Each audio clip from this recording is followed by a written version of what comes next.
விமர்சனம் மாதிரி பேசியிருக்காங்க. திமுக நாங்க இருக்கிறவங்க 2 சீட் கொடுத்தாங்க, அதே வந்து உதயசூரியன் சின்னத்திலே நம்மள வந்து நிக்கிற மாதிரி கொடுத்தாங்க, அந்த மாதிரிலாம் பேசியிருக்காரு. இப்போ துரை வைக்கவும் தாவேக்காக்கு ஆதரவு தெரிவிக்க முடியலன்ட்டு ஒரு வருத்தத்தை தெரிவிச்சிருக்காங்க. எல்லாருமே இப்போ கூட்டணி கட்சிகளில் இருந்த நம்ம விடுதலை சிறுத்தைகள், IUML எல்லாருமே வந்து அந்த கட்சிக்கு இப்போ ஆதரவு தெரிவித்து மந்திரி பதவியெல்லாம் வாங்கியிருக்கிறாங்க. அதனால் திமுகவில் இருந்த இன்னொரு கூட்டணி கட்சி தான் மதிமுக. அதுவும் அப்படி போகிறதுல வந்து ஒன்றும் பெரிய ஆச்சரியம் கிடையாது. இது வந்து ஒரு பெரிய வைகோ இப்படி பேசுறது ஒரு வியப்புக்குரிய விஷயமே இல்லை. இது எதிர்பார்த்தது தான். வைகோ வந்து இப்படி பேசுவார் அப்படிங்கிறது திமுக காரங்க எல்லாரும் எதிர்பார்த்த ஒரு விஷயம்தான். இப்ப இருக்கக்கூடிய முதலமைச்சர் ஆட்சிக்கு வரதுக்கு முன்னாடி ஒரு நிலைப்பாட்டில் இருக்காரு, ஆட்சிக்கு வந்ததுக்கு அப்புறம் ஒரு நிலைப்பாட்டில் இருக்காரு. ஆட்சிக்கு வரதுக்கு முன்னாடி மக்கள் சந்திப்புக்கு காவல்துறை அனுமதி வழங்கலான்ட்டு ஒரு 5000 பேர் சந்திக்கிறாரு.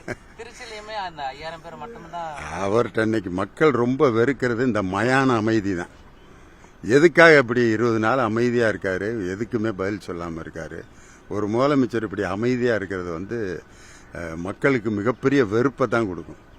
ஒரு 20 நாள் 30 நாளைக்கு ஒரு தடவை மேடையில் பேசுறது, திருப்பி அமைதியாகவே இருக்கிறது, எந்த பிரச்சனைகளுக்கும் இதுவரைக்கும் அவர் பதில் சொல்ல. திருவள்ளுவருடைய காவி ஆடை அணிஞ்சதுக்கு பதில் சொல்ல, மேகதாது அணைக்கு பதில் சொல்ல, அதே மாதிரி இப்போ மத்திய அரசு அறிவிச்சிருக்கக்கூடிய தொகுதி மறுசீரமைப்புக்கு பதில் சொல்ல, எதுக்குமே அவர் வந்து பதில் சொல்லாமல் கல்வி PM-ஸ்ரீ ஸ்கூல்ஸ் ஆரம்பிக்க போகுது, அதுக்கு எதுவுமே பதில் சொல்ல. நீட் தேர்வுக்கு என்ன செய்ய போறாரு, பதில் சொல்ல. எதையுமே சொல்லாமல் DMK vs TVK.